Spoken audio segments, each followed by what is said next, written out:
अधिक भी हो जाए तो बैठे रहिएगा। पार्श कथा समापन की ओर है। बोले भगवान पार्शनाथ की जय। बोला परम पूज मुनि श्री प्रणम्य सागर जी महाराज की। पूज्य गुरुदेव से अनुरोध अपनी अमृतमय वाणी से हम सभी को अनुग्रहित करें।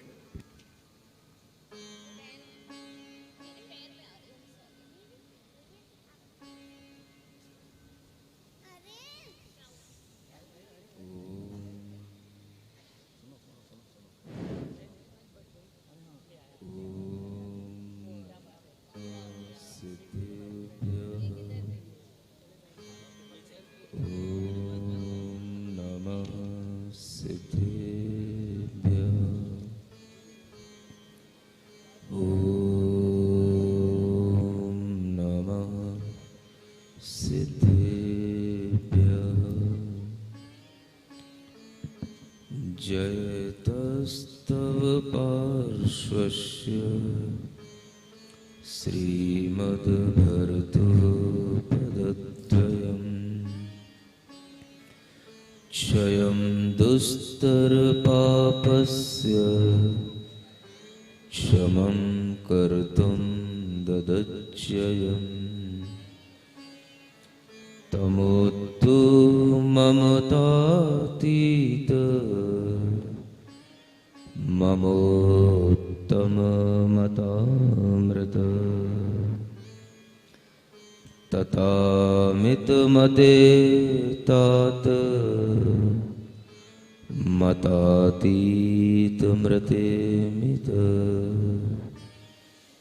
स्वचित्तपटयालिख्य जिनं चारुभजत्ययम्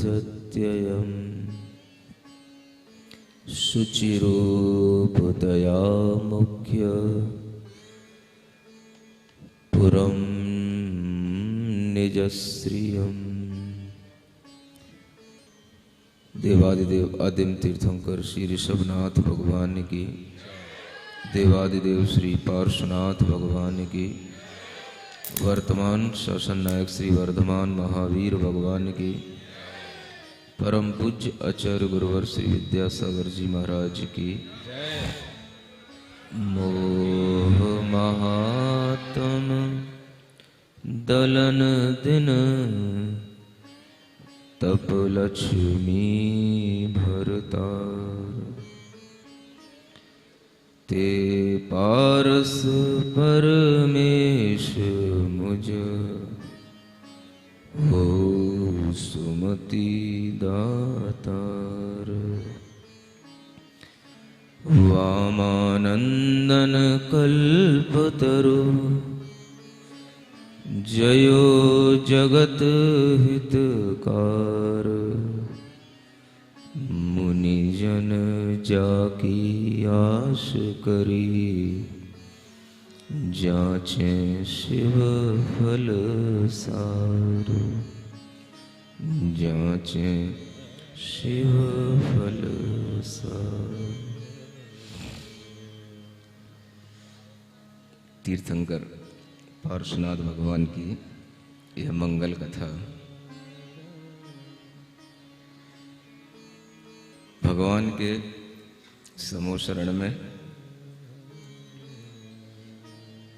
अनेक भव्य जीवों को तत्व ज्ञान और आनंद देने के बाद में अंतिम सोपान पर है, जब हम भगवान के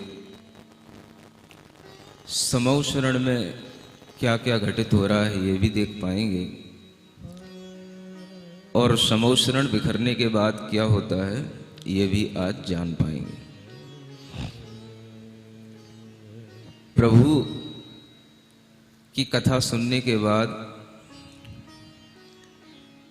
कुछ तो भगवान से राग भी हो जाता है, और वह भगवान का राग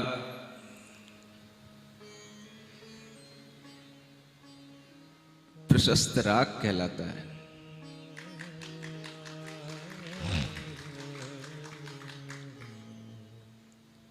कई बार जब इस तरह का प्रसंग आता है तो प्रसन्नता भी होती है सुनने में भी और सुनाने में भी। और उस प्रसन्नता के साथ साथ कभी कभी भगवान की भक्ति में हृदय इस तरह से आह्लादित होता है कि कहा गया है कि कभी कभी भक्ति में भी अश्रु निकलने चाहिए।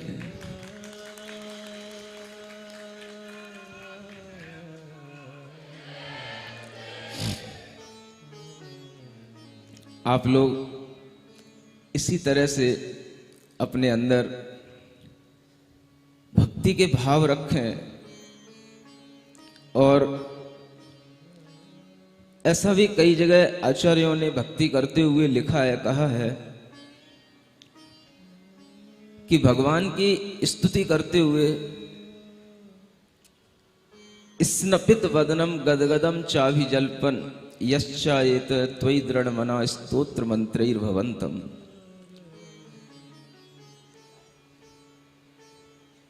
बदन स्नपित हो जाता है, थोड़े से नेत्र भी भीगने लगते हैं, कंठ भी, जिह्वा भी थोड़ा सा गदगद होने लग जाती है। और इस तरह से जो भगवान की स्तुति करते हैं, भगवान को अपने चित्त में बिठाते हैं, उनके जीवन में कभी कोई अंधकार नहीं होता है। कुछ इस तरह की ही स्तुति भगवान की करते करते इस तरह के भाव हो रहे हैं, उनको रोकते हुए आगे बढ़ने का प्रयास किया जा रहा है। मंगल भवन अमंगल हारी, सुख संपत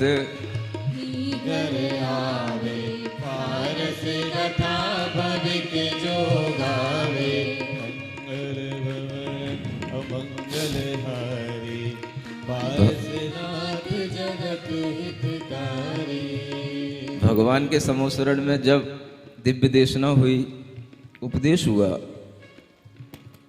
अनेक जीवों ने अपनी अपनी शक्ति के अनुसार उस उपदेश को धारण किया, उस पर अमल किया, और हर भव्य जीव ने कुछ ना कुछ भगवान से सीखा, ग्रहण किया।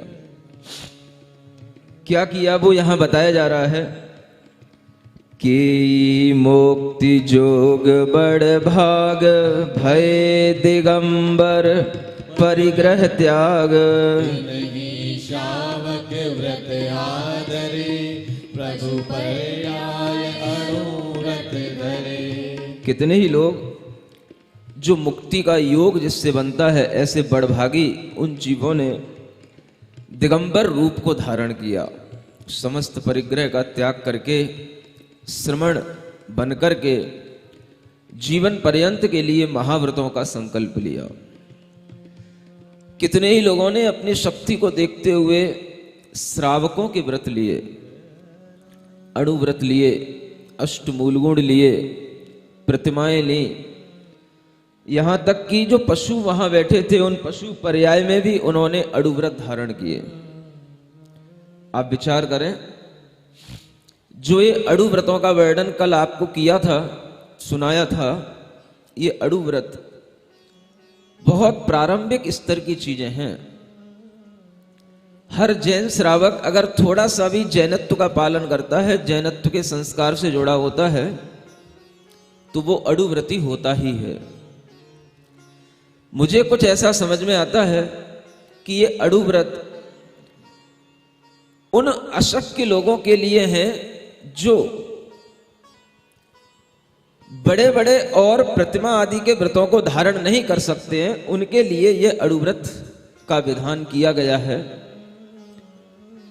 पशु पर्याय में ये अणुव्रत धारण किए जाते हैं। अन्य भी ऐसे लोग जो अन्य जातियों में किसी भी तरह से अपने आप को बड़े बड़े व्रतों का पालन करने में समर्थ नहीं पाते हैं, तो वो भी अणुव्रतों को धारण करके अपनी शक्ति के अनुसार अपना आत्म कल्याण कर सकते हैं।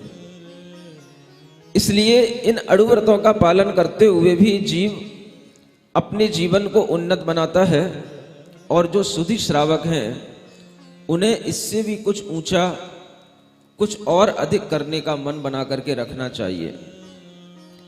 प्रत्येक श्रावक का सप्त व्यसन का त्याग हो, अष्ट मूल गुणों का पालन करते हुए कोशिश की जाए कि हम कम से कम पहली प्रतिमा को धारण करने के योग्य बन सकें, और जो श्रावक धर्म की पहली कक्षा है उसमें हम प्रवेश पा सकें। अगर हम इतना कर पाएंगे तो यह उपदेश भगवान के द्वारा जो दिया गया और बड़े मनोयोग से जो आपने इस चातुर्मास के अंदर सुना, ये उपदेश सार्थक होंगे अगर आप अपनी अपनी शक्ति के अनुसार इस तरह से व्रतों का पालन करने का मन बनाएंगे। जितना भी पीछे युवा वर्ग बैठा है, सबका नियम होना चाहिए कि हम सप्त व्यसनों के त्यागी हैं। सुन रहे हो? और सभी के लिए अष्ट मूल गुणों का पालन करना भी कोई कठिन बात नहीं है। 5 अड़ु व्रत बहुत सरल हैं। जो कुछ भी हमारे द्वारा घर में, व्यापार में हिंसा होती है, उसके लिए हिंसा इसलिए नहीं माना क्योंकि वो आपकी गृहस्थ दशा में होती ही है। हमें हिंसा का संकल्प लेकर के हिंसा नहीं करना कि हमें किसी भी जीव को मारना है, या हमें संकल्प पूर्वक किसी जीव का वध करना है, नुकसान पहुंचाना है। इस तरह से जब हम संकल्पी हिंसा के बिना 5 अड़ुव्रतों का पालन करते हैं तो वह मोटे मोटे ही स्थूल रूप में अड़ुव्रत कहलाते हैं। और उसके साथ 3 मकारों का त्याग करना, मध्य, मांस और मधु, ये कोई कठिन बात नहीं है। जो कुछ भी आपकी दवाइयों आदि का सेवन है वो एक अलग बात है।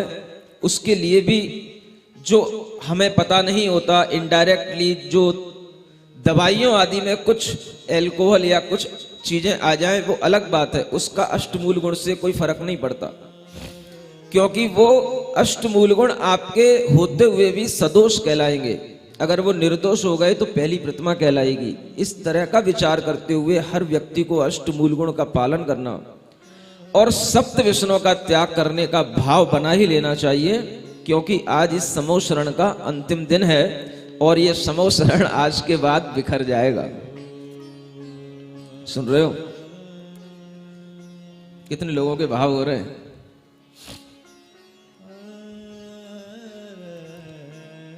कितने लोगों के मन भर रहे हैं? थोड़ा अच्छे से हाथ उठाओ।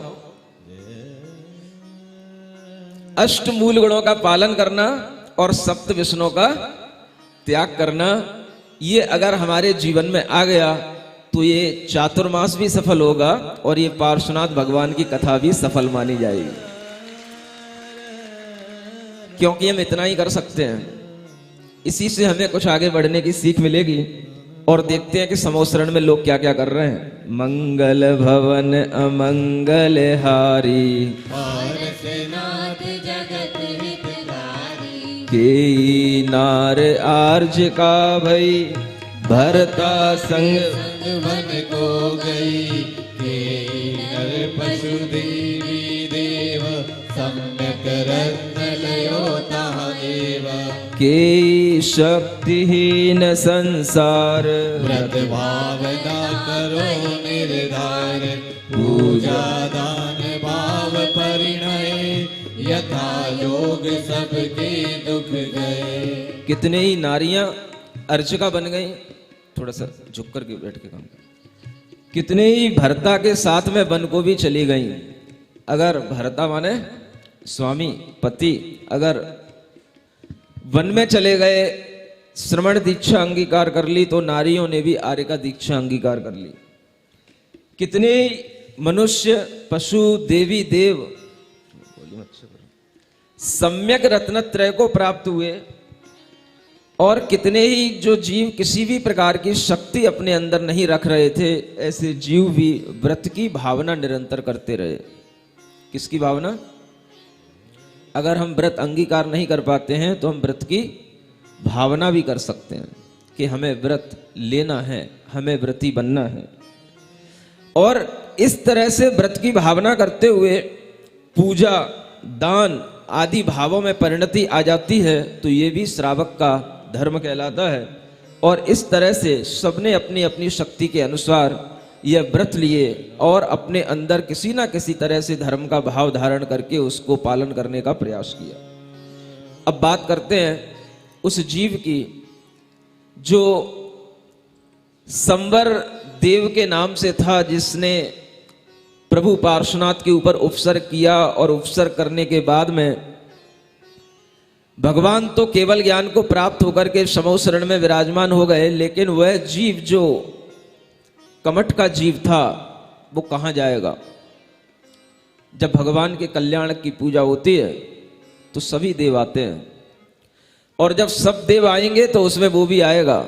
और जब आया है तो भगवान को देख भी रहा है कि हमारे उपसर्गों का प्रभाव इनके ऊपर कुछ नहीं पड़ा, उल्टा इन्हें केवल ज्ञान की प्राप्ति हो गई, इतना बड़ा समोसरण लग गया, इनकी इतनी पूजा हो गई और अब तो ये संसार से मुक्त हो गए। अब हमें इनसे बैर करने का कोई प्रयोजन नहीं है। और उसी समय पर वह जो कमठ का जीव है, देखते हैं वो क्या कर रहा है।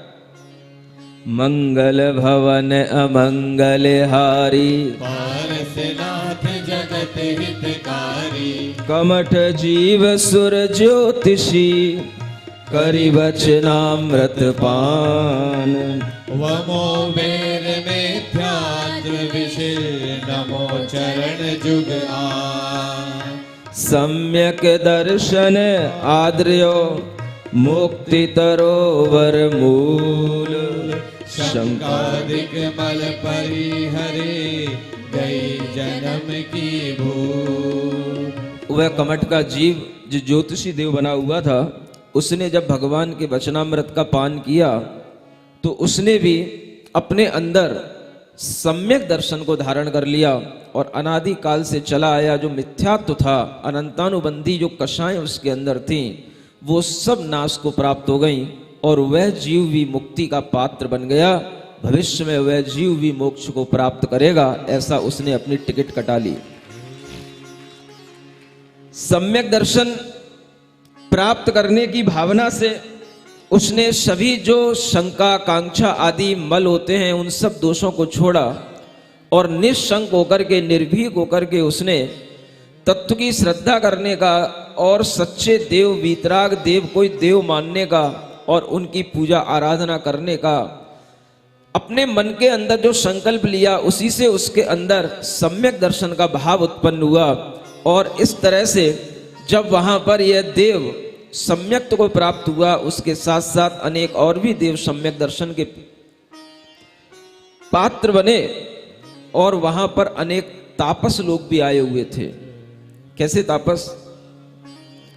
जैसे पहले यह नाना की पर्याय में तापसी जीव बना था, और उसी तापस की पर्याय से यह ज्योतिषी देव बना था, और ज्योतिषी देव का इस तरह से हाल देख करके अनेक तापसी जीव वो वहां बैठे थे, उनके अंदर भी सम्यक दर्शन के भाव आते हैं और वो अपना मिथ्या तप छोड़ देते हैं। ऐसे 700 तपस्वी उसी समय पर अपने मिथ्यात्व को छोड़ करके सम्यक मार्ग पर आ जाते हैं। तहां 700 तापसी करत कष्ट अज्ञान, देख जिनेश्वर संपदा, जगो यथार्थ ज्ञान। दई तीन पर दीक्षिणा, प्रणमे पारस देव, स्वामी चरण संयम धरो, निंदी पूरब टेव। धन्य जिनेश्वर के वचन, महामंत्र दुख हंत, मिथ्या मत विष धरण से, निर्वश होई तुरंत। कहाँ कमठ से पात की, पायो दर्शन सार, महापाप तप तापसी, धर्यो महाव्रत धार। जिनके वचन जहाज चढ़े, उतरे भव जल पार, जे पतंच आए शरण, क्यों ना होय उद्धार। श्री गणधर जी देवता, चार ज्ञान परवीन, जिन समुद्र ते अर्थ जल, मति राजन भर लीन। नाम स्वयंभू दया निधि, विविध रिद्धि गुण खेत। द्वादशांग रचना करी जगत जीव हित हेत। परमाग्रम अमृत जलधि अवगाहे मुनिराय। जन्म जरा मृत दाह हरि होय सुखी शिवराज। अनेक जीवों ने जब मिथ्यात्व का त्याग किया, कमठ जैसे पातकी जीव भी सम्यक दर्शन को प्राप्त हुए और अनेक तापसी महाव्रतों को धारण कर लिए, तो जिनके वचनों का पान करके इतने जीव भव जल से पार लग जाते हैं, इस संसार समुद्र से पार उतर जाते हैं, जो साक्षात उनकी शरण में आते हैं उनका तो उद्धार होता ही है। जो उनकी नाम को लेते हैं, उनके कथा को सुनते हैं और उनका दर्शन भी करते हैं, उन जीवों के लिए भी इसी तरह के पातक दूर होकर उन्हें भी सम्यक्त्व की प्राप्ति होती है। गणधर देव ने उनके वचनों को सुना और वचन सुनकर के द्वादशांग की रचना की 12 अंगों में उस दिव्य ध्वनि को गूंथा और उसी परमामृत को पाकर के अनेक लोग धन्य हुए। वह द्वादशांग कितना बड़ा होता है यहाँ कहा जा रहा है। प्रथम 112 कोड़ लाख 93 ऊपर जोड़। पावन सहस 5 पद सही द्वादशांग की परिणत कही। 112 करोड़ 93 लाख 52,000 5 पदों में पूरे द्वादशांग की रचना की जाती है। 51 कोड़ी 8 लाख 84 सहस श्लोक भाख। जैसे 21.5 जाने यह एक महापद तो प्रमाण। इह विद सभा समूह सब निवसे आनंद रूप। मानो अमृत निर्सो सिंचत देह अनूप। आगे जब भगवान की वाणी सुनने के बाद में गणधर परमेष्ठी ने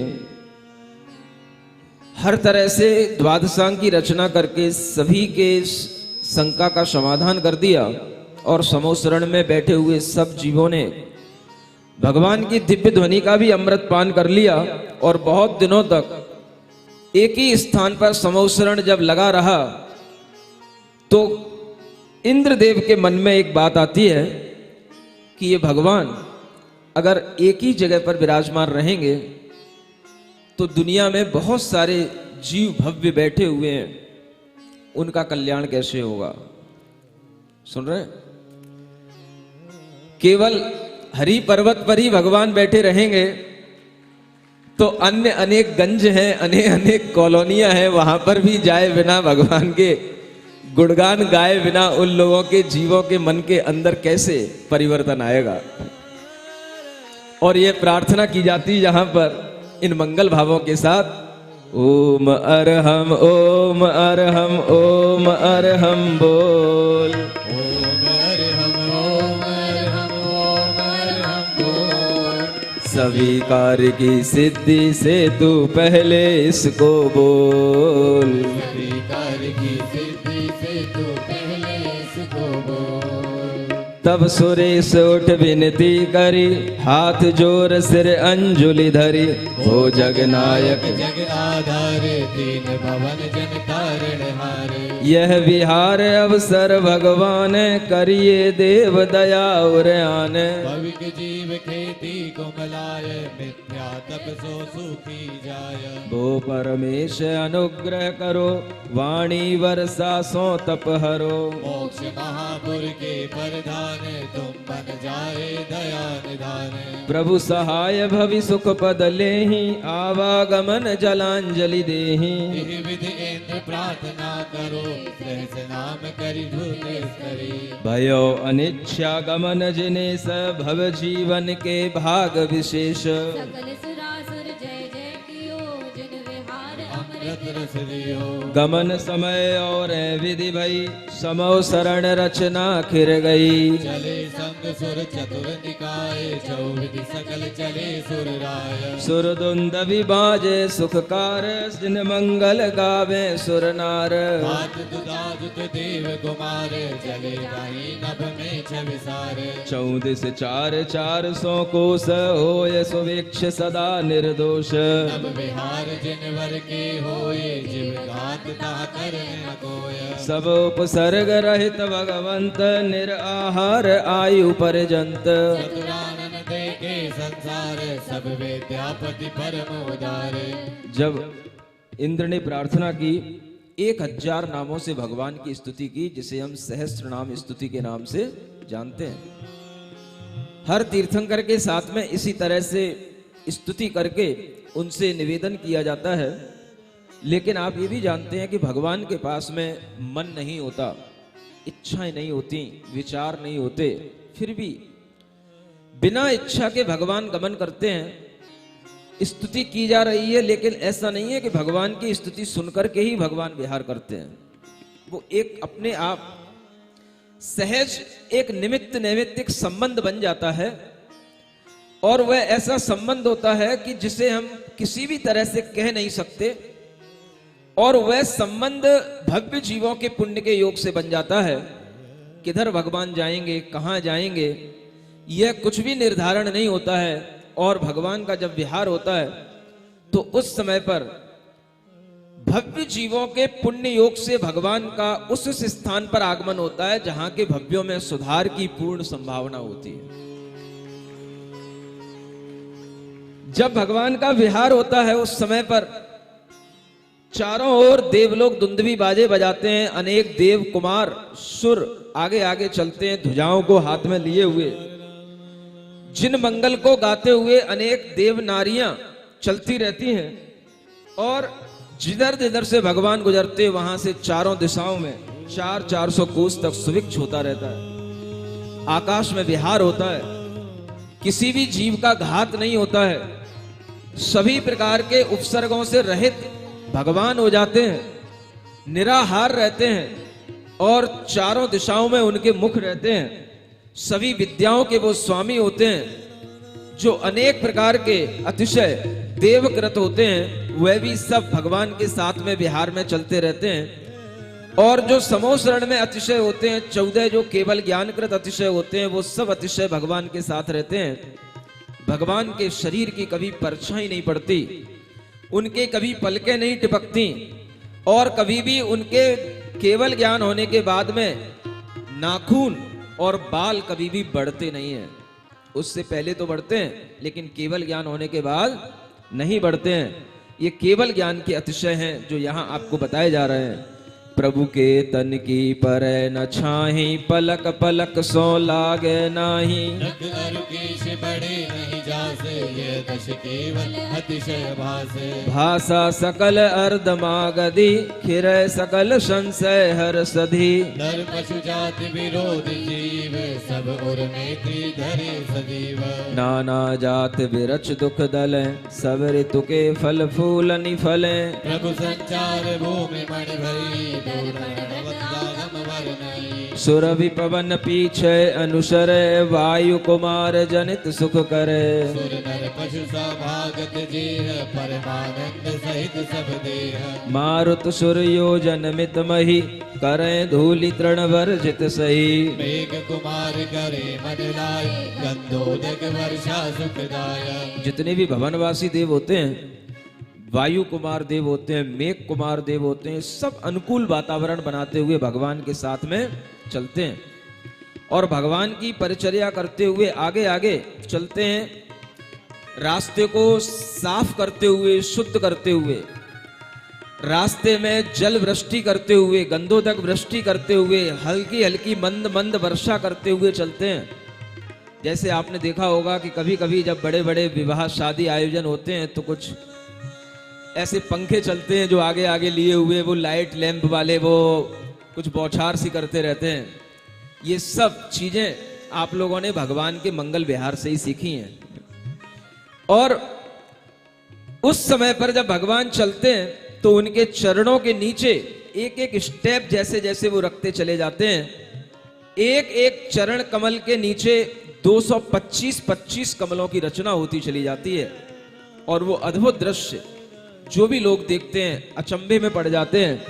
चरण कमल जिन धारे जहाँ कंचन कमल रचे सुर तहाँ। सात कमल के आगे ठान पीछे सात एक मद जान। यो पंकज की 15 पाती सभा दोई से सबही भांति। शकुल ध्यान उपजे बहु भाय निर्मल दिशि निर्मल नभ भाय। मुदित बुलावे देव समाज भविजन को जिन पूजन काज। धर्म चक्र आगे संचरे सूरज मंडल की छवि हरे। सब भगवान जब चलते चले जाते हैं तब भी अनेक देव साथ में चल रहे हैं, फिर भी देव लोग अन्य लोगों को बुलाते रहते हैं। सुन रहे हो? बोलो तो। देव लोग बुलावा करते हैं, अन्य मनुष्यों को भी बुलाते रहते हैं, क्योंकि मनुष्य तो अपनी धुन में लगे रहते हैं। जब तक उनको बुलाया ना जाए, मैसेज दिया ना जाए, जब तक उनके लिए कॉल ना किया जाए, तब तक उनके आने का भाव बनता नहीं है। और देव लोगों को भी बुलावा करना पड़ता है। तो आप ये सोच करके चलें कि अगर आपके यहाँ पर कोई कार्यक्रम होता है, आप लोग भी अगर इस तरह का कभी समूसरण देखते हैं, तो आप संकोच ना किया करें किसी को बुलाने में, किसी को कॉल करने में। अच्छे काम में हमेशा मैसेज दिया करें। आप सबके अपने अपने ग्रुप बने रहते हैं, उन ग्रुपों में अच्छे अच्छे मैसेज ही आया करें। तो अन्य लोगों का जब यहाँ आगमन होता है तो उसमें आपको भी पुण्य का बंद होता है। और ये बात आपको भगवान के विहार में चलने वाले देवों से सीख लेनी चाहिए। यह जब भगवान का विहार होता है तो आगे आगे धर्म चक्र चलता है और अनेक मंगल द्रव्यों को लिए हुए अनेक देवांगनाएं आगे आगे चलती हैं। मंगल दरब हाठ झलकाएं यथा जोग सुर लिए जाएं। ये चौदह देवन कृत जाने वर अतिशय मंडित भगवान। इस तरह से 14 देवकृत अतिशयों के साथ में भगवान का विहार होता है। करें विहार परम सुख होता भव जीवन के भाग दोत। स्वर्ग मोक्ष मार्ग प्रभु सारे प्रगट कियो भ्रमति मर निवार। कहीं कुलिंगी दिखे नाही भानु उदय ज्यों चोर पलाही। सब निज निज वांछा अनुसार पूर्ण आश भये धनधार। काशी कौशलपुर पंचाल मरहट मारु देश विशाल। मगध अवंती मालव ठाम अंग भंग इत्यादिक नाम। कीनो आरज खंड विहार मैट्यो जग मिथ्या अंधियार। अब सब गण की गणना सुनो यथा पुराण कथित विधि सुनो। आप लोगों को अब अपने नारियल हिलाते रहना है, अपने हाथों का भी इस्तेमाल करते रहना है, क्योंकि अगर भगवान का मंगल विहार हो रहा है और उसमें हम आनंदित होकर के केवल अनुमोदना भी करते रहेंगे तो हमें वह विहार कभी साक्षात भी देखने को मिलेगा। ऐसा भाव अपने मन में आ सकता है। अनेक देशों में भगवान ने विहार किया। काशी देश, कौशल देश, पंचाल देश, मरहट देश, मारू देश, मगध, अवंती, मालवा, अंग बंग आदि, ये सभी देशों के पहले नाम इस तरह से जाने जाते थे, जिसे हम आज बिहार कहते हैं, बंगाल कहते हैं। सब अंग बंग देशों के नाम से जाने जाते हैं। मगध देश और इधर जो है ये अवध देश कहलाता है, ये अयोध्या के आसपास का। और ये सब कौशल, महाकौशल, ये जबलपुर के आसपास का देश कहलाता है। ऐसे सब देशों में भगवान ने विहार किया। और जब भगवान ने सब देशों में विहार किया है तो इस आगरा में भी वो विहार किए हैं, ये अपने आप निश्चित हो जाता है। ये आर्य खंड में विहार किया, तभी सभी जीवों के अंदर आज भी संस्कार पड़े हैं। कहना नहीं पड़ता, बताना नहीं पड़ता। पारसनाथ भगवान हैं, बच्चा बच्चा जानता है, अपने आप बड़ा होकर के सीख जाता है। भगवान पारसनाथ को देख करके समझ लेता है। जिनके आगे फड़ों के, नागों के माध्यम से जिनके ऊपर नागेंद्र ने फण तान रखे हों, ऐसी मूर्ति को देख करके हर बच्चा कहने लग जाता है पारसनाथ भगवान की जय हो। समझ आ रहा है? ये संस्कार हैं भगवान के, ये विहार के संस्कार हैं जो अपनी पीढ़ियों में दादा दादा परदादा सबसे चले आ रहे हैं। और आज भी इन संस्कारों के कारण से ही हम लोगों को यहाँ पर भगवान पार्श्वनाथ की कथा सुनने में जो आनंद आया है, पूरी भारत देश की जनता ही नहीं, विदेशों में भी लोग इस पारस कथा को सुनकर के आनंदित हो रहे हैं। क्योंकि वो विदेशी लोग भी यही भारत से गए हैं, और उन्हीं संस्कारों के कारण से वहां पर भी बैठे बैठे पारस कथा सुनते हैं। आर्य खंड में ही भगवान का विहार होता है, मिलेक्ष खंड में भगवान उपदेश नहीं देते हैं, क्योंकि आर्य पुरुष उन्हीं को कहा जाता है जो गुणों की पूजा करना जानते हैं, जो क्वालिटी समझते हैं। सिंपल लैंग्वेज में ये समझ सकते हैं, समझ आ रहा है? क्वालिटी मैन, क्वालिटी वाली पर्सनैलिटी वहीं पर पहुंचती है जहां के लोग कुछ क्वालिटी को गेन करना जानते हो और कुछ क्वालिटी की वैल्यू करना जानते हो। तो भगवान आर्य पुरुषों के बीच में जाते हैं, मिलेच्छों के बीच में नहीं जाते हैं। इधर जब भगवान का विहार चला, सारे जगत में कहीं पर भी मिथ्या मत नहीं दिखाई देते, कुलिंगी दिखाई नहीं देते, जो कहीं भी होते हैं सब छिप जाते हैं। जैसे चोर वगैरह होते हैं, जब पुलिस आती है तो अपने अपने बंकरों में दुबक जाते हैं, ऐसे ही सब कुलिंगी जितने भी मिथ्या आचरण करने वाले लोग होते हैं सब इधर उधर दुप जाते हैं। और भगवान का विहार जब चलता है तो सारा मिथ्या मत, मिथ्या अंधकार दूर होता चला जाता है। और इस तरह से विहार करते करते आगे क्या होता है? मंगल भवन अमंगल हारी, पारसनाथ जगत हितकारी, प्रथम स्वयंभू प्रमुख प्रधान, सर्वागम जाने, पूरवधारी परम उदास, सर्व तीन से अरु पंचास, शिष्य मुनीश्वर कहे पुराण, 10,009 से परवान, अवधिवंत 14 से सार। केवल ज्ञानी 1,000। देखो भगवान के समोसरण में एक स्वयंभू नाम के प्रमुख गणधर तो हैं ही, लेकिन इसके साथ साथ भगवान के 10 गणधर थे। कितने? जो सभी आगम ज्ञान को जानने वाले हैं, अनेक तरह से पूर्वों के धारी, यानी 14 पूर्व का ज्ञान धारण करने वाले। 350 उनके पास में अनेक मुनीश्वर थे। और ऐसे मुनीश्वर जो पुराणों को जानने वाले हैं, ऐसे 10,900 उनके पास में शिष्य समूह था। भगवान के पास में, भगवान के समोसरण में अवधि ज्ञानी मुनि महाराज भी होते हैं। 14 से अवधि ज्ञानी मुनि महाराज थे उनके समोसरण में, और 1,000 केवल ज्ञानी थे उनके साथ में। सुन रहे हो? इतना बड़ा समोसरण था भगवान पार्श्वनाथ का। केवल ज्ञानी 1,000 होते हुए भी 1,000 केवल ज्ञानियों में तीर्थंकर केवल ज्ञानी का जो वैभव और समोसरण और उनका मुख्य नायकत्व, जिसके कारण से 1,000 केवल ज्ञानी भी उनके समोसरण में बैठे रहते हैं, आप समझ सकते हो कि तीर्थंकर प्रकृति की महिमा क्या होती है। यह पुण्य है, यह पुण्य, इसी को बोलते हैं पुण्य फला अरिहंता। क्या बोलते हैं? हाँ, जब तीर्थंकर प्रकृति का पुण्य फलता है तो ऐसे तीर्थंकर अरिहंत बनते हैं जिनका तीर्थ चलता है। केवल ज्ञानी सभी होने से, सब बराबर के होते हुए भी भीतर से, बाहर के पुण्य के प्रभाव से, उनके नेतृत्व में 1,000 केवल ज्ञानी उनके साथ में विहार करते हैं।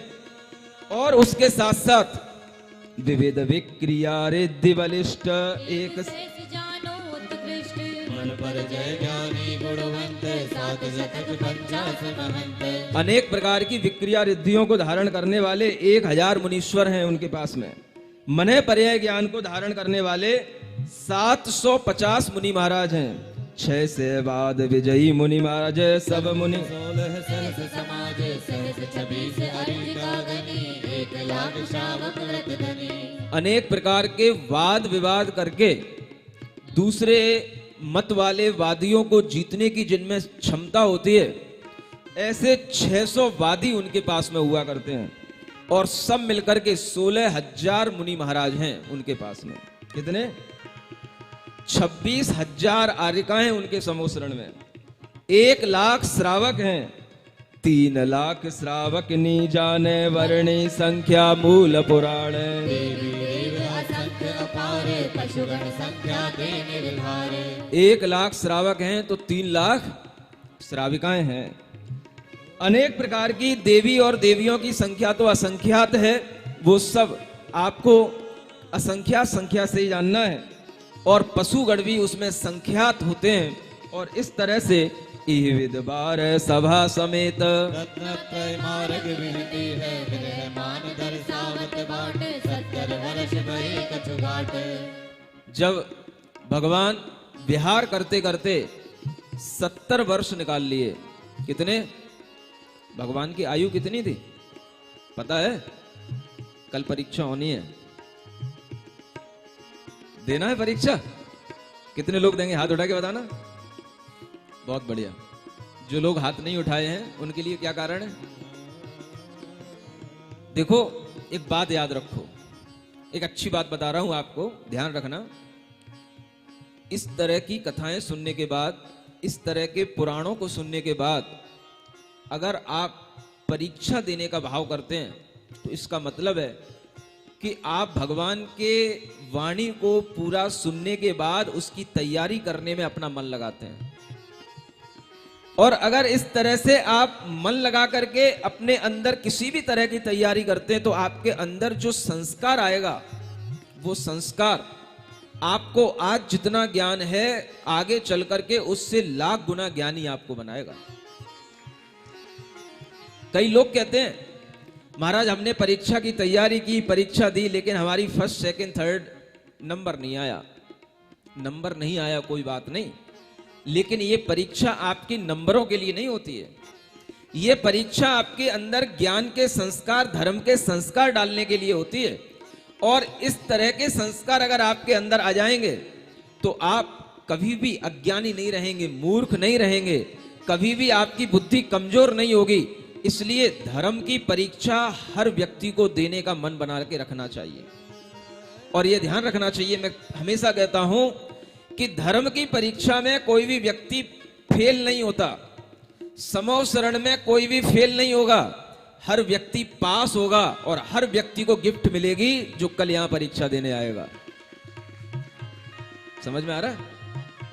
चाहे बूढ़ी दादी मां हो, चाहे बहुएं हो, बेटियां हो, युवा हो, वृद्ध पुरुष हो, जिनके अंदर भी थोड़ा सा भाव आया कि हमने ये सीखा है, सुना है, तो हम उस समय पर अपने माइंड को कंसंट्रेट करके पूरा का पूरा पुराण उस समय पर दोहरा रहे होंगे, पार्श्वनाथ भगवान से जुड़ रहे होंगे, हमें अनेक तरह की स्मृतियां आ रही होंगी। यही हमारा सबसे उत्कृष्ट धर्म ध्यान होगा और इस तरह का धर्म ध्यान परीक्षा के माध्यम से हो पाता है। सुन रहे हो?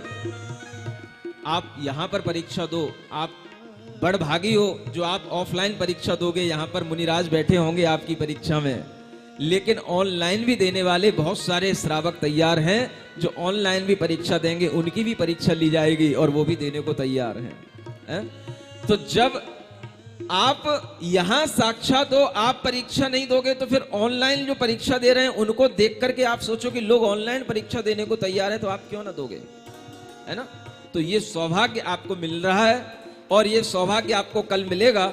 और इसी के साथ आपको ये ध्यान रखना है कि अगर हम इस तरह से धर्म की परीक्षाएं देते रहेंगे तो जीवन में आने वाली अनेक समस्याओं से हम उत्तीर्ण होते चले जाएंगे। ये भी हमें पुण्य इन परीक्षाओं से मिलता है।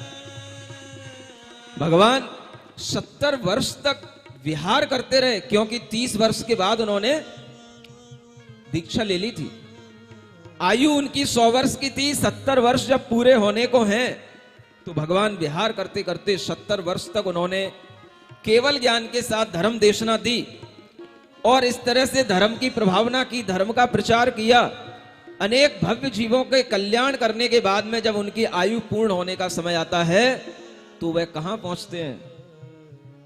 कहां पहुंचते हैं? बोलिए शाश्वत सिद्ध क्षेत्र सम्मेत शिखर पर्वतराज की। भगवान के उस स्वर्ण वज्रकूट की, जहां पर जाकर के वह पारसनाथ, सांवलिया पारसनाथ जाकर के विराजमान हो जाते हैं। वह सम्मेदाचल पर्वत आपके सामने आ रहा है। मंगल भवन अमंगल हारी, जगत हितकारी, ये विधि बार सभा समेत, मार्ग विधि देते, विरहमान दर्शावत बाटे, 70 वर्ष भई कछु घाटे। सम्मेदाचल परम शिखर, जिन आए पार्श्वनाथ परमेश, सम्मेदाचल शिखर परमेश, शिखर जनेश आए श्री पारस परमेश। एक मास जिन योग निरोध, मन वच काय क्रिया सब रोध। सूक्ष्म काय योग तिथि ठान, तृतीय शुक्ल संचित सतत तिठान, तजि संयोग थान स्वयमेव आए, फिर अयोग पद देव। पंच लघुक्षर है तिथि जहाँ, चतुरथ शुक्ल ध्यान बल तहाँ, दो चरम समय भई प्रकृति बहत्तर तेरह हरि। संवेदाचल पर्वत है और वहां पर विहार करते करते भगवान पहुंच गए। जब 1 महीना उनकी आयु में शेष रहता है तो वह योग निरोध करते हैं। योग निरोध की प्रक्रिया जब अपनाई जाती है तो मन वचन काया तीनों योगों को रोक दिया जाता है। इसको बोलते हैं योग निरोध की प्रक्रिया। सभी तीर्थंकरों के साथ ये होती है। इस प्रक्रिया में भगवान अपने समौसरण को छोड़ देते हैं।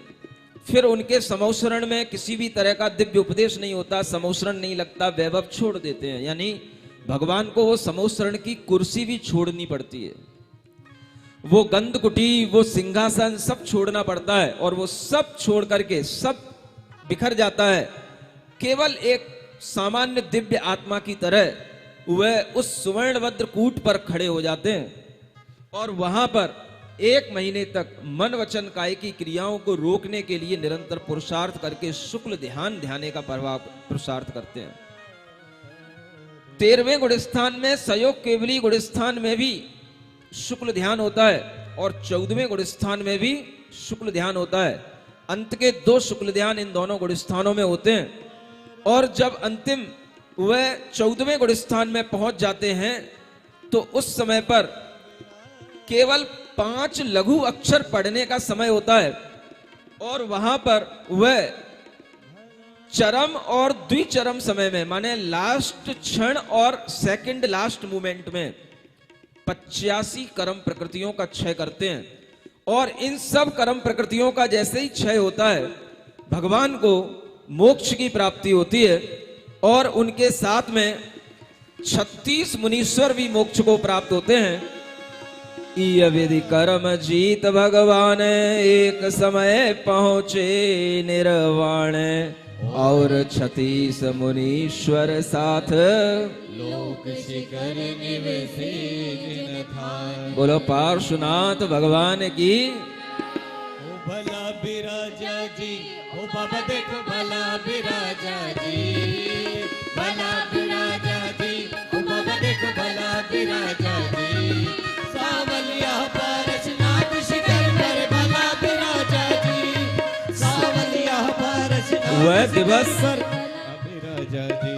श्रावण सुति 7 शुभ वार विमल विशाखा नखत मजार तज संसार मोक्ष में गए परम सिद्ध परमात्म है। श्रावण शुक्ला सप्तमी का दिन था, वो शुभ वार था, विमल विशाखा नक्षत्र था जब भगवान मोक्ष को प्राप्त हुए। और आज यह भगवान पार्श्वनाथ की कथा में भगवान को मोक्ष कल्याणक हुआ है। तो आप भक्त जीवों के अंदर भी जो मोक्ष के लिए आनंद का भाव आ रहा है वो आप आनंद का भाव बनाए रखें और भगवान के उस मोक्ष कल्याणक के लिए अपने आनंद भाव से उस मोक्ष कल्याणक की अपनी प्रस्तुति कर सकते हैं। ये आपके लिए थोड़ा समय दिया जा रहा है। भला बिराजा जी, ओ बाबा देखो भला बिराजा जी, भला बिराजा जी ओ बाबा देखो भला बिराजा जी। सावलिया पारसनाथ शिखर पर भला बिराजा जी, सावलिया पारसनाथ शिखर पर भला बिराजा जी ओ भला बिराजा जी, ओ भला देखो भला बिराजा जी, भला बिराजा जी, ओ बाबा देखो भला बिराजा जी। पारलिया पारसनाथ शिखर पर भला बिराजा जी हो सावलिया ओ वैभव काशी खा ठुकराया, राजपाट तो है बांध न पाया। तू समेत शिखर पे मुक्ति पाने आया, मुक्ति पाने आया, मुक्ति पाने आया। वो पर्वत तेरे देखिए, मन सबको देते भाया, चलिए, मिलो बदलते बाबा रहिए, जी। पीछे भी देते रहिए, पीछे भी देते रहिए। वो पर्वत तेरे जो आगे खड़े हैं, वो पीछे वालों को भी दे दें। जी पीछे वालों को भी टोक दे दें। कर ध्वजा विराजे, झालर बाज घंटा बाजे, टोक टोक पर चार बाजे घंटा बाजे चरण कमल जिनवर के कूट कूट पर साजे, कूट कूट पर साजे। दूर दूर से यात्री आए, आनंद मंगल खासी जी, आनंद मंगल खा। ये सावलिया पारसनाथ शिखर पर बना बिराजा जी, सावलिया पारसनाथ शिखर पर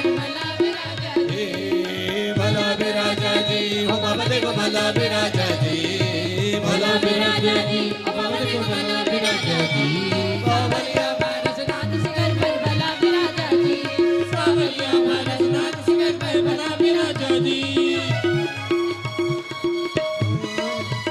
हम कथा सुनाते पारसनाथ भगवान की हम कथा हम कथा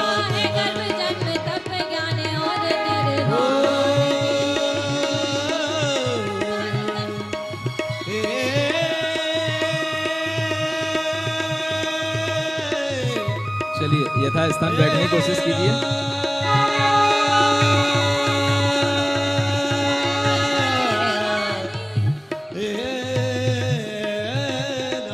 बोले भगवान के मोक्ष कल्याणक महोत्सव की, भगवान पार्श्वनाथ की, सम्मेद शिखर तीर्थ की, बोला मुनि श्री प्रणम्य सागर जी महाराज की, इनके गुरु महाराज आचार्य विद्यासागर जी महाराज की जयकारा गुरुदेव का, जयकारा गुरुदेव का,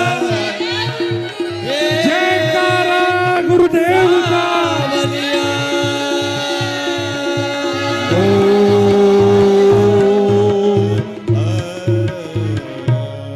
यथा स्थान बैठे। अभी थोड़ा सा गुणों का वर्णन और होना है। शिखर पर भला विराजा जी मंगल भवन अमंगल हारी, पारसनाथ जगत हितकारी पूरब चरम देहते लेश भयहीन आत्म परदेश, अष्ट गुण तममय व्यवहारे निचे गुण सादि अनंत दशा परिणय, सिद्ध भाव वस गुण जुत थये, परम सुखालय वासोलियो आवागमन जलागल दियो। जो उनका शरीर था उस शरीर से कुछ कम उनकी आत्मा के प्रदेश सिद्ध स्थान पर जाकर के विराजमान हो जाते हैं। और वह कुछ कम इसलिए हो जाते हैं क्योंकि शरीर में बहुत सारी पेट में, नाक में जो पोल होती है, ये सब ऊपरी स्थान होते हैं। ये सब शरीर जब छूट जाता है तो आत्मा के प्रदेश अपने आप कंडेंस हो जाते हैं और वह घनीभूत होकर के उस आत्मा में स्थित हो जाते हैं। इसलिए उनके शरीर से कुछ न्यून आत्मा के प्रदेश सिद्धालय में बने रहते हैं। 8 गुणों से सहित होकर के वह उस सुखालय में वास करते हैं और अब उनका कभी भी संसार में आवागमन नहीं होगा। ऐसे संसार के जन्म मृत्यु के आवागमन से जिनको छुटकारा मिल गया है, ऐसे पार्श्वनाथ भगवान की पंच कल्याणक पाय सुख जगत जीव उद्धार भय पूज्य, जिनके सुख को ज्ञान की नहीं उपमा जगमाई, ज्योति रूप सुख पिंड धीरे इंद्रिय गोचर नाहि। अब तिनको आकार कछु एक देश अवधार, लिखो एक दृष्टांत करी जिन शासन अनुसार। देखिए अब वो अरहममय बन गए हैं। क्या बन गए हैं? अरहम माने सिद्ध बन गए हैं। अहम से उन्होंने अरहम की यात्रा पूरी कर ली है और वह सिद्ध बनकर के किस तरह से उनकी आत्मा के प्रदेशों का आकार बनता है, एक छोटा सा एग्जाम्पल देकर के आपको यहाँ समझाया जा रहा है। सुनेंगे? मोममयी एक पुतला ठान, नक सिक सम चतुर संठान, सब तन सुंदर पुरुषाकार नराकार इस ही विचारे। माटी सोयम ले पहुँसोय, जैसे तुचा देह पर होय। कई अंग खाली नहीं रहे, अब उपचार कल्पना यहे। देखो सिद्ध भगवान को समझना है तो एक यहाँ पर एग्जाम्पल देकर के बताया जा रहा है कि एक मोम का पुतला बनाओ। किसका? मोम जानते हो ना, मोमबत्ती जिसकी बनती है। और वह पुतला बिल्कुल समचतुरस संस्थान का होना चाहिए, सुंदर रूप आकृति के साथ होना चाहिए। प्रत्येक अंग और उपांग उस मोम की आकृति में बनी रहनी चाहिए। और उसके ऊपर एक माटी का लेप कर दो। किसका? मिट्टी का। ठीक है ना? कोई भी अंग खाली ना रह जाए, पूरी अंग अंग पे माटी का लेप कर दो। अंदर क्या हो गया? मोम हो गया। ऊपर हमने क्या कर दिया? माटी का लेप कर दिया। अब क्या करना? पुण्य सो लीजय अगनि तपाय, सांचा रहे मोम गल जाय। अब तो भीतर करो विचार, कहाँ रहो बुद्धता ही निहारे। अंतर मूस पोल है जहाँ, पुरुषाकार रयो नव तहाँ। याही अंबर के उनहारे, ब्रह्म स्वरूप जान निर्धार। यह आकाश शून्य जड़ रूप, वह पूर्ण चेतन चिद्रूप। यही फेर है यहाँ मही, आकृति में कछु अंतर नाही। या विधि परम ब्रह्म को रूप, निराकार साकार स्वरूप। दृष्टांत ही करो, भविजय अनुभव गोचर करो। हाँ, इस दृष्टांत को धारण करके आप इन सिद्ध भगवान का अनुभव करने की कोशिश कर सकते हैं। सिद्ध भगवान कैसे होते हैं, क्योंकि शरीर से रहित हो गए वो। जो आपने वो पुतला बनाया मोम का, उसके ऊपर माटी का लेप किया, फिर उसमें अग्नि लगा दी तो मोम गल गया, मोम तो गल गया। अब भीतर जो आकृति बनी रह गई, वो आकृति पुरुष के ही आकार की बनी रह गई, लेकिन वो भीतर है कुछ नहीं है। क्या है भीतर? आपको शून्य दिखाई दे रहा है। वह शून्य ही चेतना है। वह शून्य का मतलब जीव का अभाव नहीं हो गया। वहां अब शरीर नहीं है, वहां सिर्फ जो अंदर पोल दिखाई दे रही है, शून्य दिखाई दे रहा है, उसी आकृति की वो चेतना की आकृति बन गई है। किसकी आकृति बन गई? चेतना की आकृति बन गई। वही सिद्ध भगवान है। और उस तरह के सिद्ध भगवान का आप अनुभव कर सकते हैं कि जो सिद्ध भगवान केवल चैतन्य स्वरूप, बस उनकी आकृति रह गई है। ये जो आकाश आपको दिखाई दे रहा है वो खाली है, वो तो जड़ है, वो अजीब तत्व के रूप में है। लेकिन वो जो चेतना है वह भी आकाश की तरह अमूर्त है, लेकिन वह चैतन्य की आकृति वहां बनी हुई है। वह आकृति आकाश की तरह जड़ नहीं है, निर्जीव नहीं है। वो आकृति चैतन्यमय है। अनंत ज्ञान, अनंत सुख आदि जो 8 गुण भगवान के अंदर प्रकट हुए, ऐसे अनंत गुणों के साथ वह चेतना परिपूर्ण जब हो जाती है तो उसी को हम सिद्ध अवस्था कहते हैं। और ऐसी सिद्ध अवस्था को प्राप्त करने का मतलब ही होता है कि हमने अपनी आत्मा को पूर्ण शुद्ध और पूर्ण सिद्ध बना लिया। तो इस तरह से यह दृष्टांत देकर के यहाँ बताया गया है कि आप सिद्ध भगवान का अनुभव करना सीखें। बसे सिद्ध शिव खेत में, ज्यों दर्पण में छाएं, ज्ञान नयन सो प्रकट है, चरम नयन सो नाहीं। है ना? ये सब आपको किससे दिखेगा? ज्ञान के नेत्रों से दिखाई देगा। ज्ञान से देखोगे तो सब दिखाई देगा, आंखों से देखोगे तो कुछ दिखाई नहीं देगा। और जैसे दर्पण में सारे के सारे चित्त प्रतिबिंबित होते हैं, ऐसे ही उनकी चेतना में तीनों लोग प्रतिबिंबित हो रहे हैं। और जिस तरह से आप यहाँ पुराण सुन रहे हैं, पढ़ रहे हैं, मोक्ष कल्याणक मना रहे हैं, इस सब उनके ज्ञान में एक प्रतिबिंब के रूप में छाता रहता है, सब उनके ज्ञान में परिलक्षित हो रहा है। ऐसा वह चैतन्य का वह आनंद अपने लिए भी होता है और विश्व का सब ज्ञान उनके जानने में आता है। ऐसे अनंत ज्ञान और सुख के साथ में वह अनंत काल तक अब इसी तरह से बने रहते हैं। इसी का नाम है सिद्ध आत्मा। जो लोग नहीं समझते हैं वो लोग समझने की कोशिश करें। जो पूछते हैं कि सिद्ध भगवान वहां क्या करते रहते हैं, अकेले बैठे बैठे क्या करेंगे, बोर नहीं होंगे?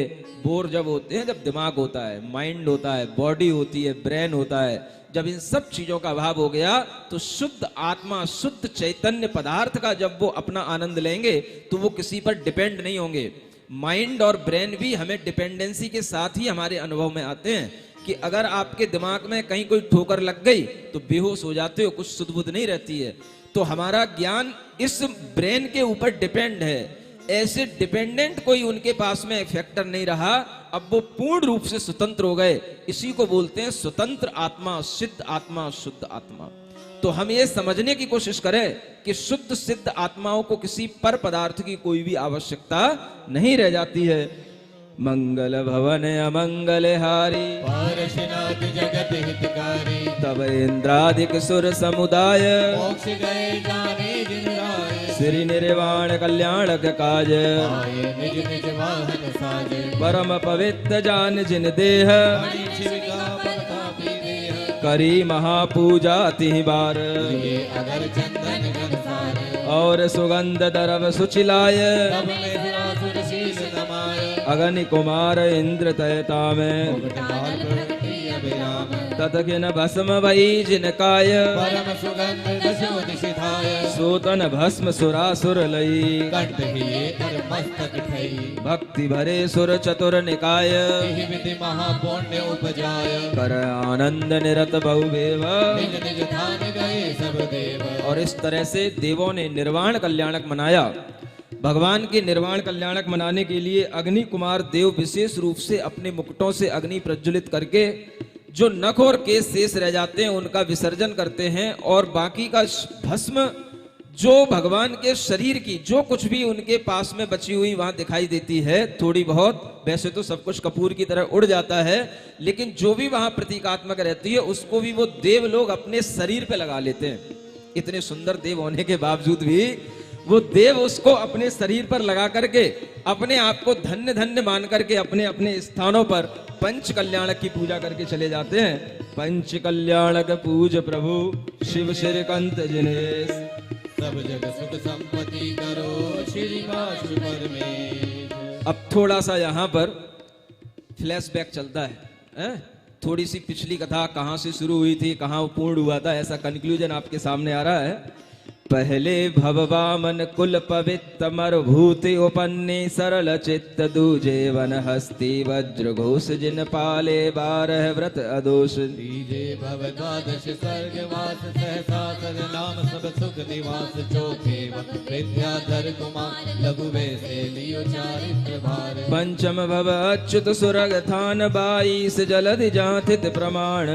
भव में चक्री नरेश जिन साधे सहस 32 देश। सातवें जन्म अहमिंद्र होय सुख कीने चिर उपमान कोय। आठम भव श्री आनंद राय कजिराज रेति वन बसे राय। 16 कारण भाई मुनीन्द्र पुन भय 12वें स्वर्गेंद्र। विधि उत्तम जन्म पाय वामा जननी उर बसे राय। जे गर्भ जन्म तप ज्ञान काल निर्वाण पूज्य की रति विशाल।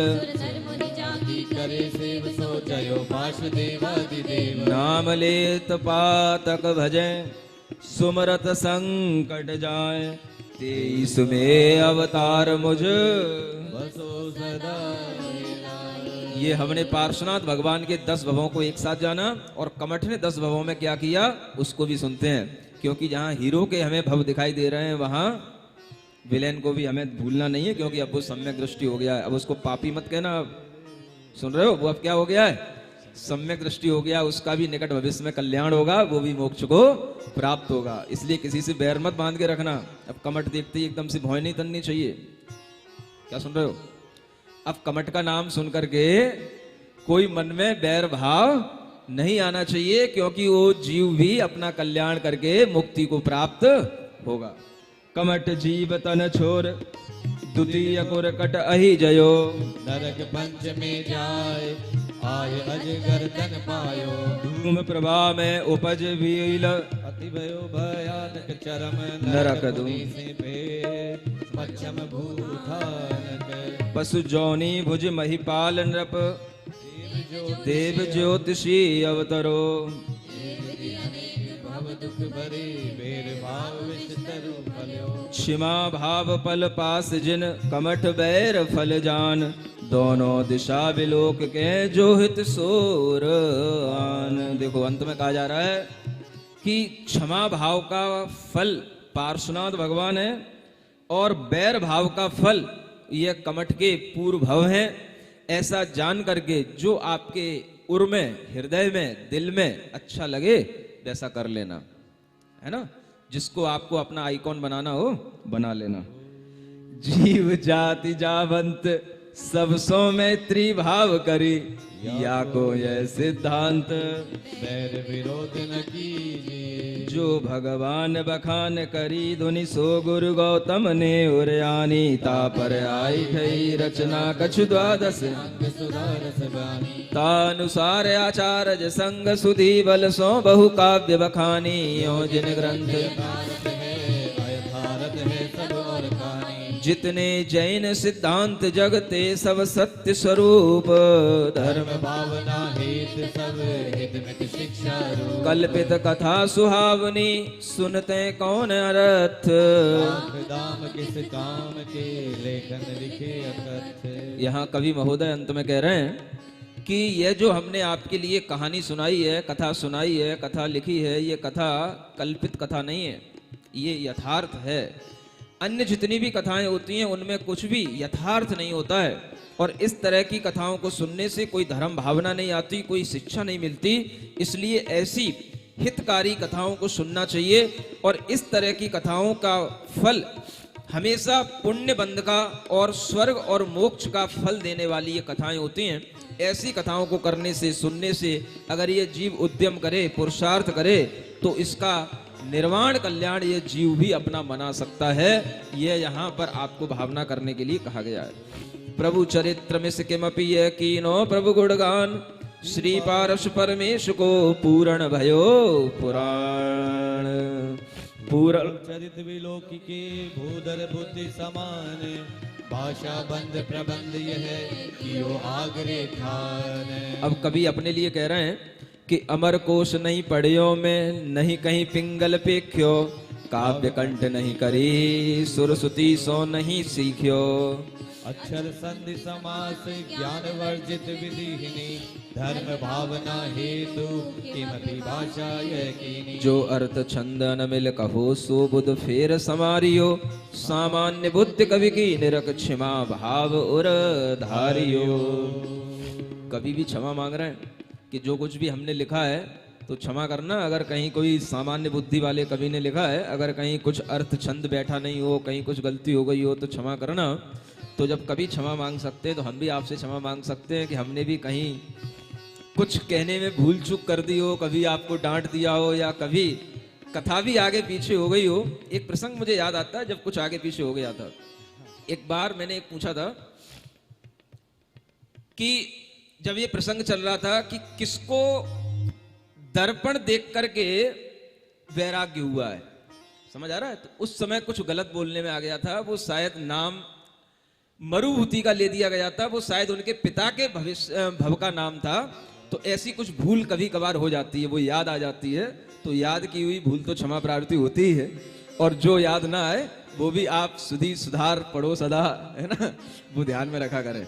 जिन शासन अनुसार सब कथन कियो अवसान, निज कपोल कल्पित कहीं मति समझो मतिवान। क्षय उपसम की ओच सौ कै प्रमाद वश, कोई विधि भूल्यो पाठ में फिर समारोह सोए। पंचवर्ष गज सरस से लागे करतन वीर, बुद्धि थोड़ी थिरता अलपता ते लगी अबीर। सुलभ काज गुरु भोगने अलप बुद्धि की रीत, ज्यों कौड़ी कीड़ी कड़ले चले किदो चली गढ़ जीत। विघ्न हरण निर्भय करण अरुण वरण अभिराम, पार्श्व चरण संकट हरण नमो नमो गुणधाम। भूधरदास जी कह रहे हैं कि हमें इस कथा को लिखने में 5 वर्ष लगे थे। कितने? समझ में आ रहा है ना? अब गृहस्थ विद्वान थे, समझे, उन्होंने इतना बड़ा काम किया, और जो सुलभ काज है वो भी बहुत बड़ा गिनना चाहिए, है ना, क्योंकि यह अल्प बुद्धि वालों के लिए सुलभ काज भी बड़े दिखाई देते हैं। जैसे कि कीड़ी अगर कण कण लेकर के चलती है, और अगर वह किसी गढ़ पर, किले पर चढ़ जाती है तो उसकी बहुत बड़ी जीत समझनी चाहिए। ऐसे ये पार्श पुराण अगर हमने लिखा है, पूर्ण किया है, तो ये हमारी बहुत बड़ी बुद्धि की जीत समझनी चाहिए कि हमने बहुत बड़ा कार्य कर लिया है।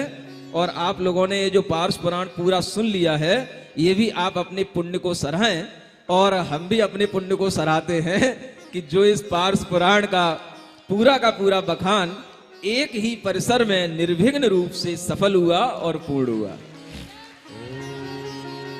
अब भगवान पार्श्वनाथ की कथा है तो विघ्न आ ही कहां से सकते हैं है ना? विघ्न हरण निर्भय करण, ये भगवान की कथा करोगे, भगवान का नाम लेते रहोगे, सब विघ्न दूर होते रहेंगे, निर्भीक बनते रहोगे, और इस तरह से पार्श्वनाथ भगवान के चरणों से ही सभी प्रकार के संकट दूर हो जाते हैं। आज हमें लगता है कि पंडित भूधरदास जी जब इतने बड़े बड़े पुराण लिख करके गए हैं तो नियम से स्वर्ग में देव बने बैठे होंगे। आज उनकी आत्मा भी खुश हो रही होगी कि हमने कोई काव्य कभी लिखा था, शायद उस समय पर विद्वानों के परिचय में वो रहा हो, लेकिन बाद में इस काव्य का परिचय भी लोगों को नहीं रहा, क्योंकि ये काव्य कई बार मुझे मंदिरों में मिलता तो है, लेकिन अब तो मंदिरों में मिलना भी बंद हो गया। और इसी का हिंदी में, बिल्कुल जैसे हिंदी में आप लेख लिखते हैं ना, गद्य, इसी की हिंदी में गद्य रचना करके एक विद्वान ने उसको हिंदी में बना रखा है, तो वो हिंदी में कभी कभार आप लोग पढ़ लेते होंगे, वरना ये पार्श पुराण ऐसे कवित्वों के साथ, चौपाई के साथ, दोहों के साथ आपको पढ़ने का भाव कैसे आ सकता है।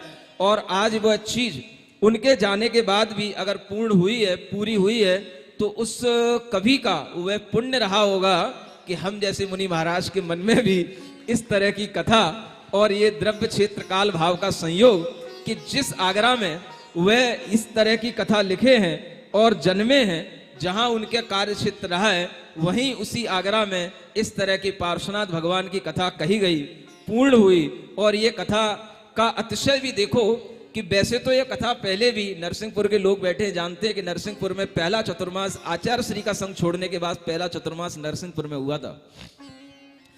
जब ये उपसंग मतलब हम और दोनों मुनि महाराज चंद्रसागर के साथ में जब आए थे, पहली बार जो है नरसिंहपुर में आए थे, उससे पहले 4 महाराज थे, वो अलग बात थी। लेकिन बीना बारा में आचार्य श्री को फिर मिलने के बाद में, दर्शन करने के बाद में 2010 में पहला चतुर्मास हुआ था। तब ये पार्श्वनाथ भगवान की कथा से शुरू हुआ था। आज ये 2000 कौन सी है, हम तो यही नहीं जानते कौन सी, 2021 चल रही है। माने आज फिर ये 11 साल बाद इस चतुर्मास में यह कथा इतने अतिशय रूप से पूर्ण हुई है कि पूरा विश्व भगवान पार्श्वनाथ को इस पार्श्व कथा के नाम से जानने लगा है। और शायद इस कथा का ही कुछ अतिशय हो जाए कि जिस तरह से गुरुदेव के चरण छूटने के बाद में पहली बार इस कथा का वर्णन नरसिंहपुर में हुआ था, तो अब यहां पर इस कथा के पूर्ण होने के बाद में गुरुदेव के चरण के समीप जाने का भी पुण्य प्राप्त हो, तो ये भी जो है इस कथा का अतिशय कहलाएगा। नमो देव अरहंत सकल तत्वारथ भासी, नमो सिद्ध भगवान ज्ञान मूरत अविनाशी, नमो साधु निर्ग्रंथ दुविध परिग्रह परित्यागी, यथा जात जिन लिंग धार वन बसे विरागी, बंदो जिनेश भासित धर्म देय सर्व सुख संपदा, ये सार 4 तिहु लोक में करो क्षेम मंगल सदा। संवत 17 से समय और 89 लिय, सुदी आषाढ़ तिथि पंचमी ग्रंथ समापत किय। यह 1789 में यह संवत में लिखा गया और यह विक्रम संवत होनी चाहिए। और इस तरह से लगभग 200 वर्ष आप समझ सकते हैं। और उसके बाद में यह कथा आपके लिए पढ़ने सुनने को मिली और आज यह कथा पूर्ण हुई। एक काव्य को, एक पुराण को या एक ग्रंथ को पूर्ण करने के बाद में उसी तरह के सुख की प्राप्ति होती है। जैसे आपके घर में एक बच्चा जन्म लेता है तो उसका सुख मिलता है, वैसे ही इस तरह का सुख, आनंद का भाव सब लोगों के लिए है। और इसी आनंद को आप अगले 2 दिनों तक और बरकरार बनाए रखेंगे, क्योंकि अगर आपने 2 महीने से कथा सुनी है तो उसका आनंद 2 दिन और लेना एक आपके लिए कर्तव्य बनता है। तो कल परीक्षा होगी और परसों भगवान पार्श्वनाथ की बढ़िया विधान के साथ में स्तुति करेंगे और अच्छा विधान होना चाहिए। मनोज जी उस दिन कह रहे थे छोटा सा विधान, भाई छोटा विधान क्यों करना है, बड़ा ही करेंगे, है ना। तो जब श्रावक तैयार है बड़ा करने के लिए तो बड़ा ही विधान होगा और अच्छा विधान करेंगे। बोले पार्श्वनाथ भगवान की जय। बोले परम पूज मुनि श्री प्रणम्य सागर जी महाराज की, बोले पार्श्वनाथ भगवान की, बोलो संत शिरोमणि आचार्य श्री विद्यासागर महामुनिराज की। देखिएगा, एक बहुत महत्वपूर्ण पड़ाव पर अपने जीवन के हम सब पहुंचे। संभवतः आप वर्षा योग के पहुंचे होंगे, लेकिन मुझे लगता है मैं स्वयं अपने जीवन के एक महत्वपूर्ण पड़ाव पर आज हूं। जीवन में कभी नहीं सोचा था कि इस तरह की पार्श्व कथाओं के माध्यम से हम स्वाध्याय करेंगे। मुझे सौभाग्य मिलता रहा है पिछले 20 साल 25 सालों से अनेक मुनिराजों की सभाओं में जाने का, उनकी मंचों का संचालन करने का, अनेक कार्यक्रमों को संचालन करने का। लेकिन मित्रों, इस पार्श्व कथा में जो आनंद आया वो बिल्कुल ऐसा आया जैसे पूरी भीगी हुई फुहारें प्रत्येक दिवस मेरे ऊपर पड़ती रही हूं। और संभवतः यही अनुभव आप सबने भी लिया होगा। जिससे पहले मैं आगे की कार्रवाई करूं, हमारी कमेटी के भी भाव हैं कि आज 2 शब्द वो कहें।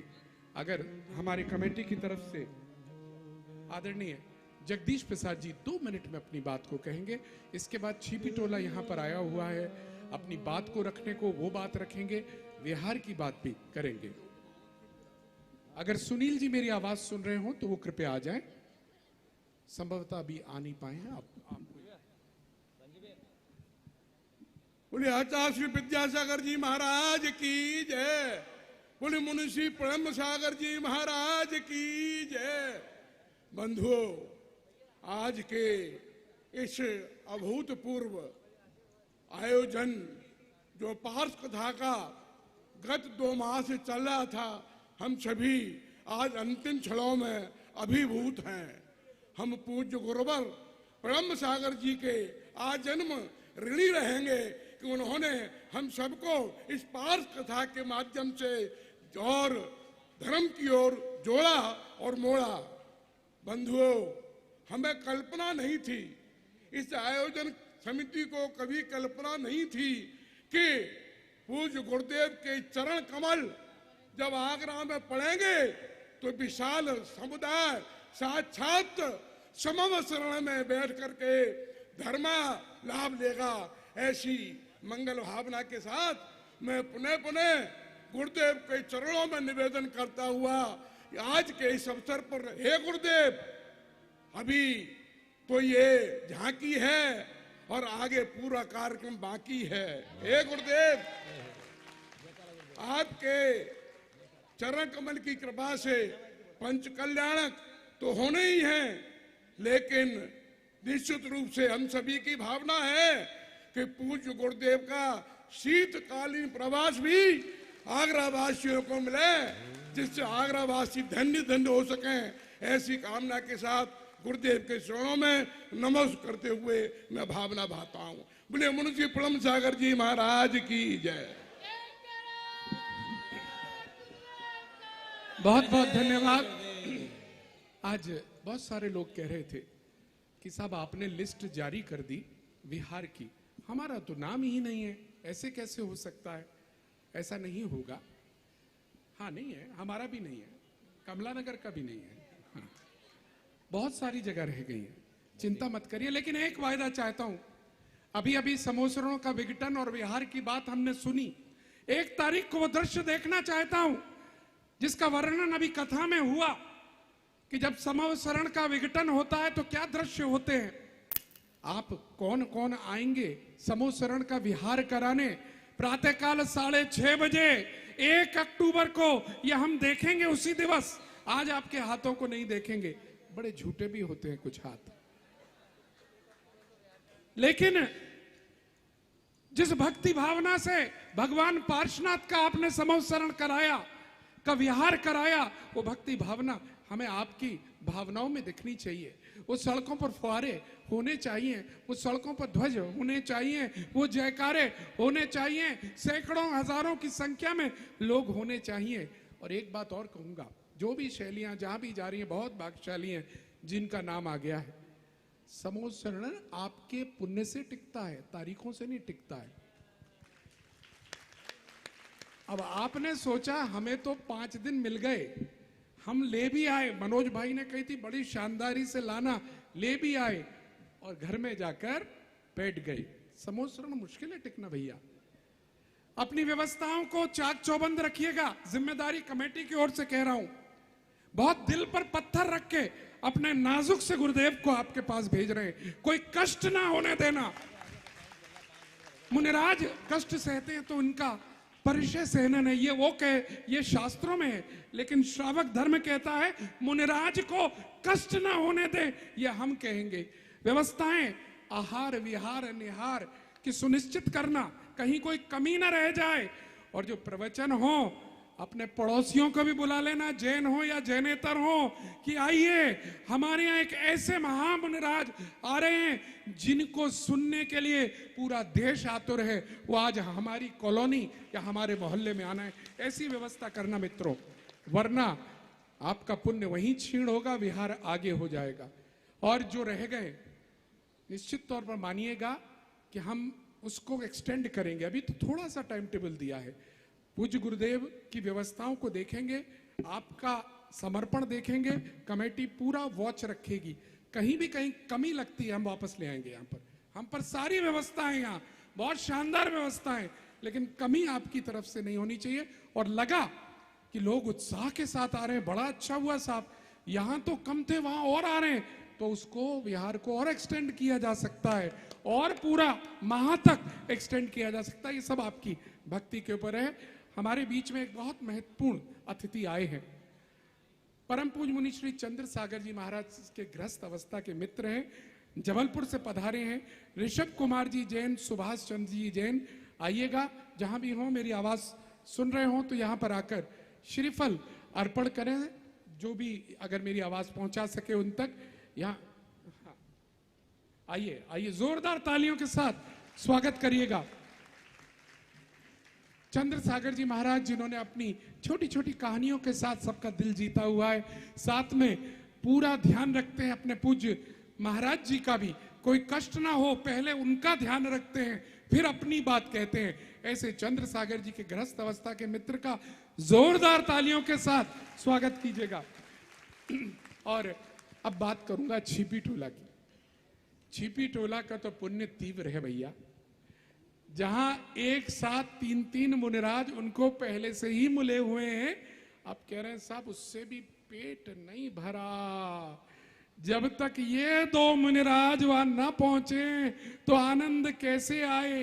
तो आज निवेदन लेकर आए छिपी टोला के हमारे सारे समाज के लोग अपनी तरफ से कि हे मुनिराज, आपका पदार्पण छिपी टोला में भी हो। वहां हमारी कॉलोनी राहुल विहार है, हमारे साथ ओल्ड ईदगाह कॉलोनी है, नॉर्थ ईदगाह कॉलोनी है, सारा समूह चाहता है आप समय पूरा दें। छिपी टोला की आज आरती भी है, इसलिए सारे छिपी टोले वाले मंच पर आएंगे, आरती भी करेंगे, पहले श्रीफल अर्पण करेंगे और महिलाएं भी आ जाएं। आपकी आज बोली भी है, इसलिए आपको प्रोटोकॉल के साथ ही बुला रहे हैं हम मंच पर। उस तरफ महिलाएं खड़ी हो जाएं, इस तरफ पुरुष आ जाएं, बीच में कोई ना आए। श्रीफल अर्पण करें और आरती की व्यवस्था करें। आरती आप देख, कल 8:30 बजे आप सबको आ जाना है। परीक्षा जैसे गुरुदेव ने कहा कि दीजिएगा तो सही, जब तक परीक्षा नहीं दोगे तो आनंद कैसे आएगा, आदत कैसे पड़ेगी। जीवन ही तो एक परीक्षा है। राजकुमार जी हमारे पूर्व महामंत्री और वर्तमान हमारे संरक्षक इस अवसर पर 2 शब्द कहेंगे और उसके बाद ये श्रीफल अर्पण होगा। बोले परम पूज्य संत शिरोमणि आचार्य विद्यासागर जी महाराज की जय। महाराज जी 9 महीने बाद माइक मिला है आज मुझे। बोले परम पूज्य प्रणम सागर जी महाराज की। 2 शब्द तो मैं नहीं कहूंगा महाराज जी, 4 लाइनों के माध्यम से मैं अपनी भक्ति प्रदर्शित करूंगा। पंखों में अगर उड़ान हो, पंखों में अगर उड़ान हो तो आसमां दूर नहीं होते, हौसले अगर बुलंद हों तो कोई मुकाम दूर नहीं होते। जमीन पर विचरण करने वाला, जमीन पर विचरण करने वाला हत्रेंच रही राग अलापता। शिखर पर बैठे पंछी, शिखर पर बैठे पंछी भी यही गीत गाते। श्रद्धा में अगर तुम्हारा ध्यान है, श्रद्धा में अगर तुम्हारी जान है तो भगवान पारसनाथ की मुद्रा में बैठे मुनिराज भी हमसे दूर नहीं होते, मुनिराज भी हमसे दूर नहीं होते। मैं निवेदन करूंगा सभी छिपी टोला की हमारी माताएं बहनें पुरुष वर्ग आ जाएं मंच पर और अपनी भक्ति प्रदर्शित करते हुए छिपी टोला के लिए, प्रवास के लिए मुनिश्री को हम श्रीफल अर्पित करेंगे। धन्यवाद। जय जिनेन्द्र। हाँ, सभी लोग आ जाएं, छिपी टोला के सभी लोग। हाँ, उदक चंदन तंडुल पुष्प गए चरण सुदीप स्वरूप फलागे धवल मंगल गान रवा कुले जिन ग्रहे मुनिराज राम यदि। ओम ह्रीम अनर्प्राप्त के अभिलाषी मुनिश्री 108 पणम्य सागर चंद्र सागर मुनिभ्यो अनर्प्राप्त प्राप्त है अर्घम निर्वामिति स्वाहा। चलिएगा आरती प्रारंभ करें, उससे पहले एक और सूचना। अगर आप पार्श पुराण ले जाना चाहते हैं आज यहाँ से ले जाएं, इस जिम्मेदारी के साथ कि कल वापस आप यहाँ रख देंगे। सभी को ग्रुप्स में पीडीएफ फाइल डाल दी गई है, आप दोबारा वो पीडीएफ फाइल जिसके ग्रुप में भी पहुंचे वो अपने अन्य ग्रुपों में भी आज सर्कुलेट करें, जिससे सबके पास पीडीएफ फाइल हो और सब पूरी पार्श पुराण को रिवाइज कर पाए। चलिए आरती करेंगे। ओम जय पारस देवा स्वामी जय पारस देवा। पार्श्व कथा से सबके, पार्श्व कथा से सबके मन में बसे देवा। ओम जय पारस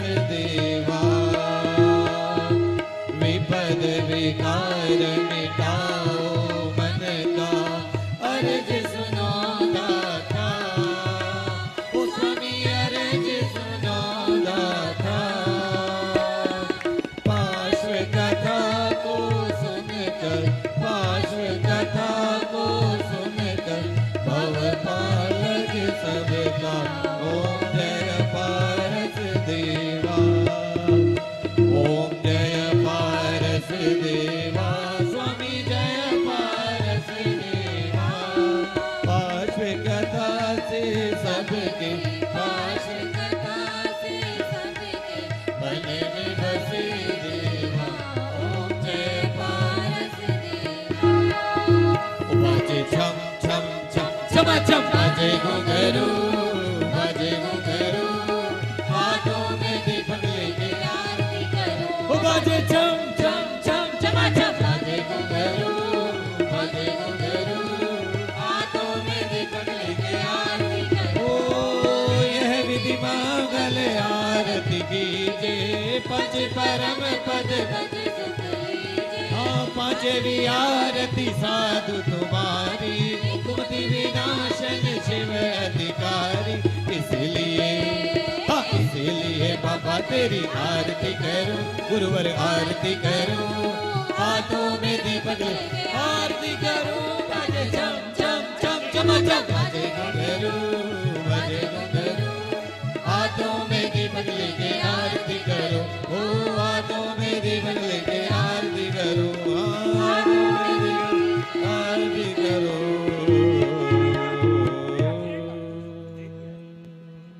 चलिएगा, अब आचार्य श्री का अर्घ्य ले लेते हैं और उसके बाद सीधे जनवाणी स्तुति ले लेंगे। श्री विद्यासागर के चरणों में झुका रहा अपना माथा, जिनके जीवन की हर चर्या मन पड़ी स्वयं ही नवदान।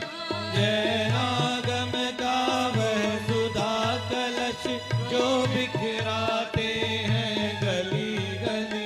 जिनके दर्शन को पाकर के खिलती मुरझाई डहकली। बाहों की निर्मल सरिता में अवगाहन करने आया हूँ। मेरा सारा दुख दर्द हरू ये अर्घ भेंटने आया हूँ।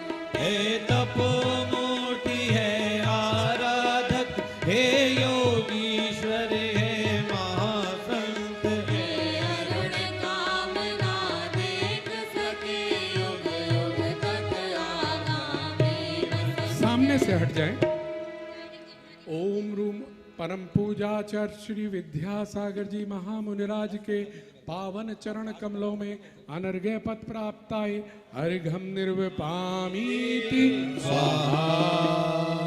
श्री जी ने वाणी जल कल्याणी, जल जल मदगम मोह हरि, जल बड़ हारी गण हर हारी, जम जरम रोग हरि। नित्य राणम दिव्य जुड़ंजो, पढ़ई सुनई मैया धारई, लाड़म सुख मड़कम धरी सासत मोख करम पावई, सासत मोख करम पावई। का उत्सव पूर्वक नवकार मंत्र।